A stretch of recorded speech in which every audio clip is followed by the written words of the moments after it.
honor po sa pangalan niyo. Kasi we admire you so Diba? much. Ginagawa ko lang trabaho ko sa bayan. But we love you po. Wow. We love I you. will comply with my corruption program. Sana po pag may time po kayo, makita niyo po yung inalay po namin sa inyo. That's how you inspire the Filipinos abroad.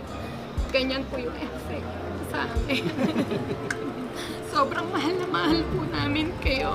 Alam mo, classmate kasi kami sa grade. Ito po yung before the project, ito po yung finished product po niya. It all happened because of our inspiration sa inyo po. Yung ginawa niyo po sa bayan and for the Filipinos and OFW po. Oh, the country. Can I have? And for the Signan ko na lang. Sa iyo, side Huwag po kayong susuko, tatay. Ay, hindi na Nandito lang po kami. exasperated lang ako kasi naghabol kasi ako ng corruption. Yes. Sabi ko, kung ganito kayo, may kausap ako ng pati kayo. Nahabol ko yung na yung Pilipino.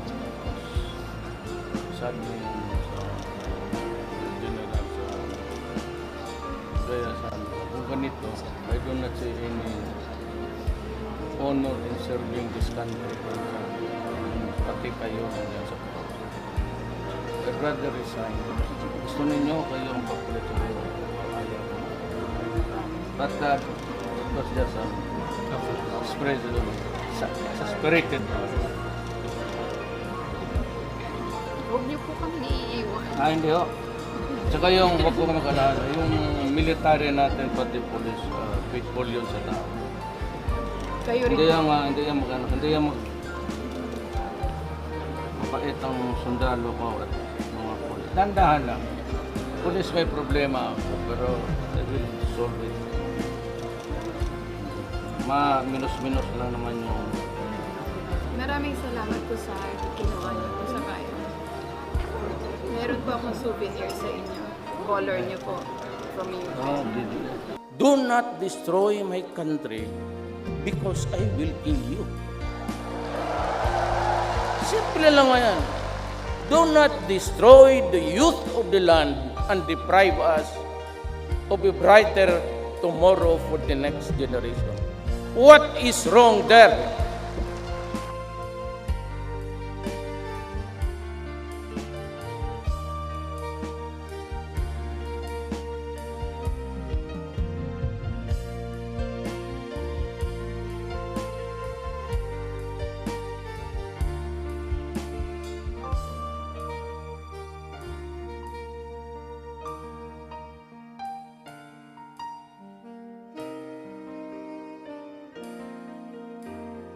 Paiksi lang po.